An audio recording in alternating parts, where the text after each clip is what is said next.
En este video vamos a resolver las ecuaciones derivadas de la cinemática directa y de la cinemática inversa de este mecanismo de 2 grados de libertad. La cinemática inversa, como ustedes saben, consiste en lograr que el punto C del efector final del robot alcance la posición C1 definida por el usuario.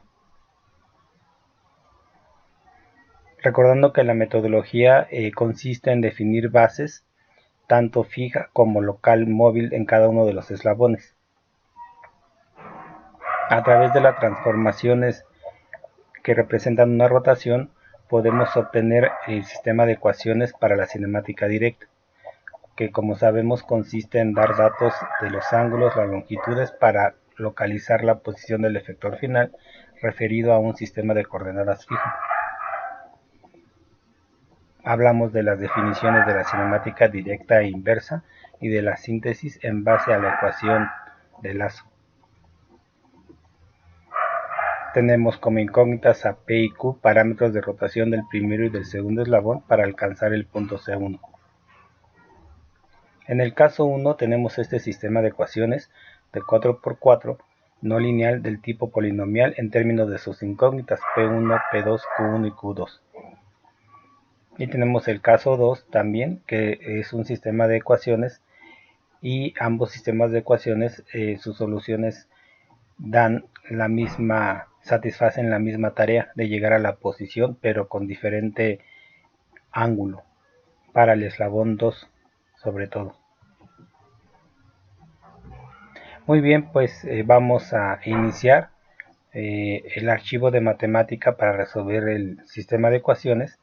Vamos a obtenerlo utilizando instrucciones nativas del software, y para ello abro el siguiente archivo que se llama sin-inverse-position1.nb, un archivo de matemática de la versión 11. Primero que nada debemos de trabajar con celdas, y la primera celda denota la configuración no deformada o de la cinemática directa, o en este caso la posición de home del robot. Definimos la rotación como una función. Aquí voy a agregar, tiene dos componentes, y aquí el tercer componente es un componente inocuo que no tiene ningún efecto. Lo que sucede es que como voy a utilizar un comando de Graphics 3D, entonces necesito los tres componentes, pero el tercero no tiene ningún efecto. Definimos la base 1, limpiamos todas las variables dentro de una misma celda como lo muestro, definimos los parámetros cinemáticos, en este caso la posición inicial θ1 y θ2. Recuerden que los argumentos van en radianes, los argumentos de las funciones trigonométricas. Definimos las longitudes, los componentes de los parámetros, definimos los parámetros P y Q y los rotamos utilizando la transformación ρ antes mencionada. Entonces, una vez que tenemos las direcciones de los vectores de la base que representan cada uno de los eslabones, construimos sus respectivos vectores. Y finalmente en la ecuación de lazo sumamos B1 más B2 y lo guardamos en RP. Imprimimos la posición RP y definimos el punto que queremos alcanzar. En este gráfico lo que vamos a obtener son obviamente la representación para los eslabones del robot. Voy a borrar este código. Y bueno, el comando básico se llama Graphics 3D y la forma en que trabaja es de la siguiente manera. Voy a ir borrando cada uno de las líneas, y aquí por ejemplo dibujamos una línea, abrimos unas llaves, las cerramos y colocamos un punto porque vamos a añadir más figuras primitivas. Entonces para una línea necesitamos definir el espesor de la línea con este comando, el color utilizando el formato RGB, y en este caso como tenemos encendido el color azul, pues vamos a tener el eslabón azul, y vamos a invocar el comando de line. El comando de line también tiene un punto en el espacio, y podemos acceder a los componentes del vector B1 de esta forma. Si graficamos, si queremos graficar o desplegar la gráfica G1, necesitamos del comando de show. El comando de show lo que hace es permitir desplegar el gráfico con ciertos atributos. Por ejemplo, enciende los ejes, define una rejilla, un visor con X mínimo y X máximo, Y mínimo y Y máximo, Z mínimo y Z máximo. Entonces tenemos un visor fijo en donde podemos apreciar con mayor claridad la animación. Como se trata de un ente en 3D, necesitamos que la cámara esté perpendicular al plano, y una vez teniendo esto podemos desplegar todas las unidades de medición en los ejes X y Y. Voy a borrar esta celda de salida y esta otra, y voy a correr la celda para ver qué nos presenta con una sola línea. Como podemos ver, solamente dibujó un eslabón. Voy a ir agregando cada uno de los códigos de las instrucciones. En este caso tenemos esta línea, voy a borrar estas dos, y lo que vamos a tener es que, y de igual manera que la anterior, tenemos el espesor de la línea, el color y la línea que parte del vector ahora B1, que en este caso sería este. Y vamos a llegar a la suma de los dos vectores, que también podemos definir como RP. Corro la celda y tenemos los dos eslabones. Voy a pegar el punto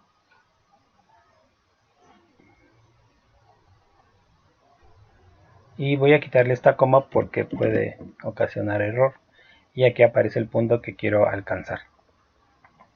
Bueno, finalmente pego la línea que habíamos quitado y nos damos cuenta que la posición del efector final se encuentra localizado en 42,48 unidades.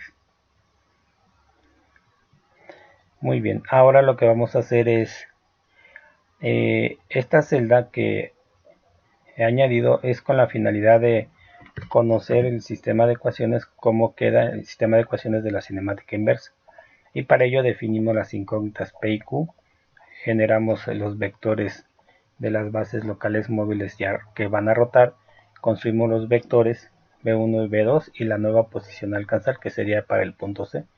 Voy a evaluar la celda y lo único que vamos a observar es que se trata de dos ecuaciones cuyas incógnitas aparecen como P1, P2, Q1 y Q2 en ambas ecuaciones. Esta celda no tiene ningún efecto sobre la animación. La que sigue sí, tenemos ahora la cinemática inversa y vamos a limpiar las variables. Copiamos el código que tenemos acá arriba exactamente hasta esta línea. Y bueno, definimos el punto nuevamente, alcanzar, y construimos un sistema de ecuaciones. Aquí accedemos al primer componente del vector RP de esta forma, con esta instrucción, y restamos xd, igualamos a 0, igual para el eje de las y, el componente y, perdón, y sus normas f3 y f4, sus normas son unitarias. Entonces el sistema de ecuaciones es de 4×4 y invocamos el comando de FindRoot. Como se trata de un sistema de ecuaciones de 4×4, entonces las ecuaciones en este caso se van a encerrar entre llaves, y vamos a proponer los valores iniciales tanto de P1, P2, Q1 y Q2, y vamos a fijar el criterio de paro como un número máximo de iteraciones permitido. En este caso elegimos el valor de 500. Obviamente la solución converge con menos iteraciones. Y bueno, vamos a obtener la solución. Vamos a utilizar un operador de reemplazo para vaciar la solución en un vector de esta forma, llamado respuesta o res, y vamos a acceder a cada uno de los componentes del vector en P1, P2, Q1 y Q2. Y este operador de reemplazo funciona de la siguiente forma. Sucede de que cuando aplicamos cualquier comando solución o comando para resolver sistemas de ecuaciones, nos va a responder, nos va a dar una solución encapsulada. Eso significa que vamos a tener que desencapsularlo a través de este comando, y las soluciones las va a vaciar en un vector. Voy a dar una breve explicación. Ahorita voy a quitar el punto y coma para observar qué es lo que sucede, y este punto y coma también. Bueno, entonces ahora vamos a agrupar la función. Vamos a construir un vector de funciones llamado f con las ecuaciones, y lo que vamos a hacer es obtener su norma para verificar el paro, utilizando un criterio de paro a través de un umbral. Y bueno, después vamos a imprimir los ángulos. Aquí despejamos el arco coseno de P1 y de Q1 y accedemos a la norma del vector a través de este comando. Igual volvemos a graficar, y si ustedes se dan cuenta, pues aquí me gustaría hacer una observación importante, sobre todo en términos de los vectores B1 y B2 en el comando de Graphics 3D. Sucede de que podemos representar el vector de forma directa. Ese es el 0,0, pero yo puedo, en lugar de acceder a sus componentes, escribir B1, como en este caso.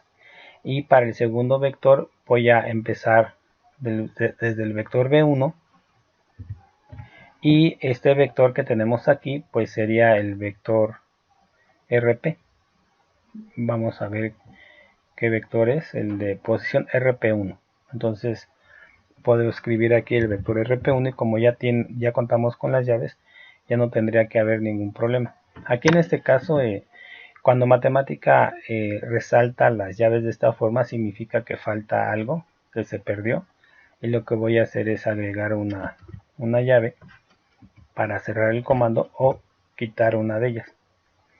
Aquí el comando de line tiene inclusive una llave de más. Bueno, aquí nos falta una llave para cerrar, y bueno, ya quedó completamente el código. También con el comando de cuboid pues graficamos el piso. Una vez que tenemos esto, con el comando de show podemos mostrar ambas gráficas, la gráfica de la cinemática directa y la gráfica G2, que corresponde a la cinemática inversa. Igual con los mismos atributos podemos correr la celda, y bueno, nos responde con el sistema de ecuaciones. Aquí es muy importante observar que la solución del comando findRoot, como le quitamos el punto y coma, la solución la envía de esta forma. Entonces a esto me refiero cuando digo que la solución la escribe en forma encapsulada. Yo no puedo acceder a los componentes ni hacer sustituciones. Entonces lo que hacemos es precisamente con el comando de reemplazo, que es la solución que está encapsulada la vacía en un vector de esta forma, la acomoda, y bueno, ya nosotros podemos acceder a sus componentes de esta manera. Por esa razón aparece aquí el vector ya sin el encapsulamiento. Y bueno, pues tenemos que el motor 1 debe de girar 78 grados y el motor 2 81, y que la norma sería 1.11 por 10 a la menos 16. Entonces aquí observamos que nos falta un eslabón, y vamos a ver qué es lo que sucedió. Aquí por ejemplo tenemos que el vector 0, 0, el vector B1 tiene 3 componentes, acá también, pero me marca un error y no permite mostrar el otro eslabón que falta. Entonces para ello voy a observar la sintaxis. Vamos a hacer esto como un ejercicio para ir resolviendo. Aquí por ejemplo el comando de line tiene sus llaves, ese está correcto, y donde aparece el error sería en esta parte, la línea que empieza desde B1, que sería y terminaría con el vector RP1. Vamos a observar cómo es el vector RP1, tiene estos componentes Q1 y Q2, y bueno, pues parece que todo está bien, no veo donde se encuentra el error localizado. Vamos a ver, me marca un error. Vamos a verificar aquí en la cruz, y nos dice que las coordenadas 0 deben ser un trío de número o una forma escalada. Entonces vamos a tiene que ver con un 0.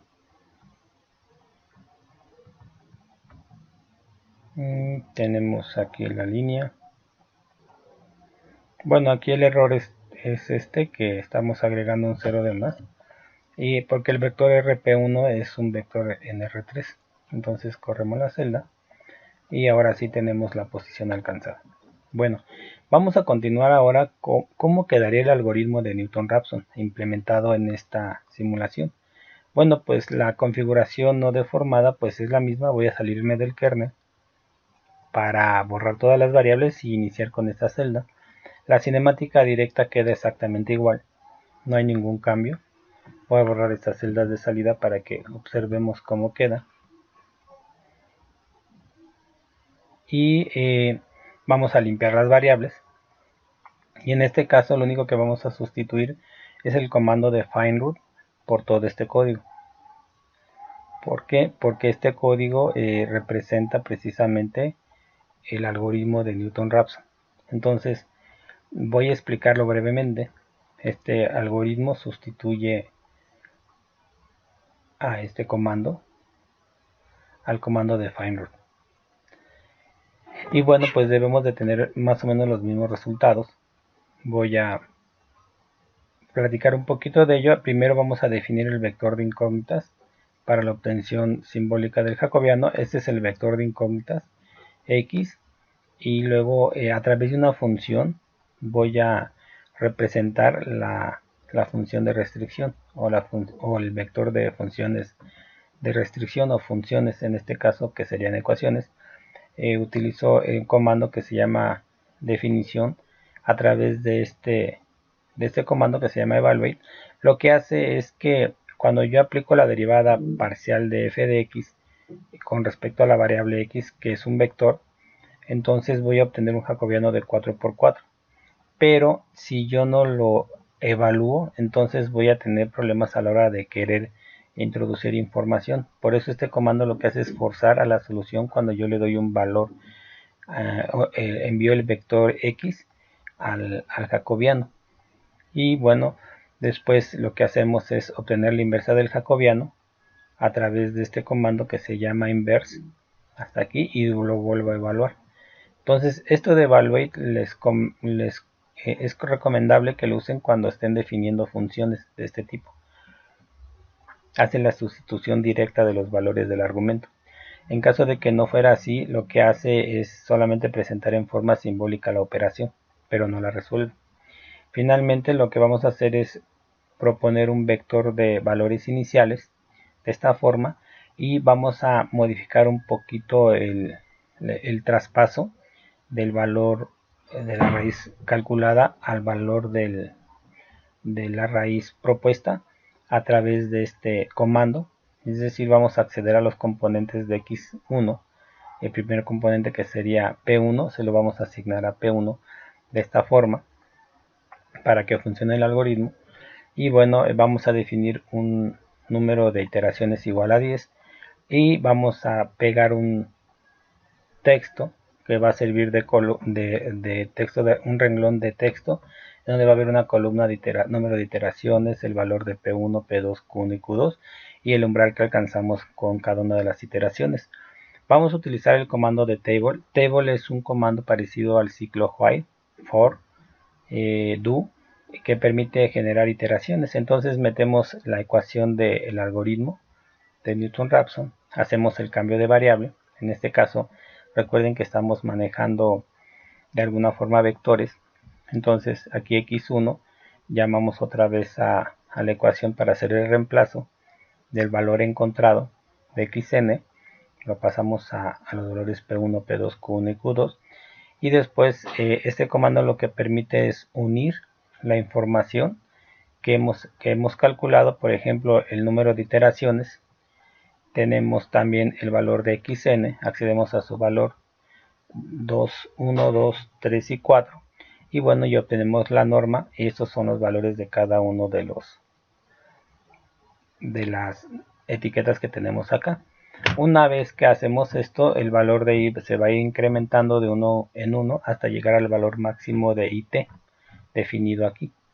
Entonces esto se hace a través del comando table, que tendría todo el contenido dentro de su misma estructura. Una vez que tenemos esto, vamos a pintar una tabla con cuadros. Entonces vamos a también a que aparezca el marco. Este es un atributo del comando grid. Y bueno, finalmente al terminar el algoritmo de Newton, una vez que terminan las iteraciones, vaciamos la información en los componentes de los parámetros, y este texto de aquí hasta acá abajo es el mismo para graficar. Entonces vamos a graficar y vamos a mostrar las gráficas y obviamente la tabla también. Entonces voy a borrar esta tabla, también voy a borrar los resultados y la gráfica, por supuesto, y voy a correrla. Recuerden ejecutar el comando de quit para no tener problemas con las variables. Y bueno, aquí observamos que en la iteración número 10 vamos a obtener un umbral igual a 3.55 por 10 a la 15. Tenemos los valores de P1, P2, Q1 y Q2, y observamos que inclusive los valores están dentro del rango del dominio de 0 hasta 1. Y bueno, los ángulos que debe derrotar cada motor y la posición alcanzada.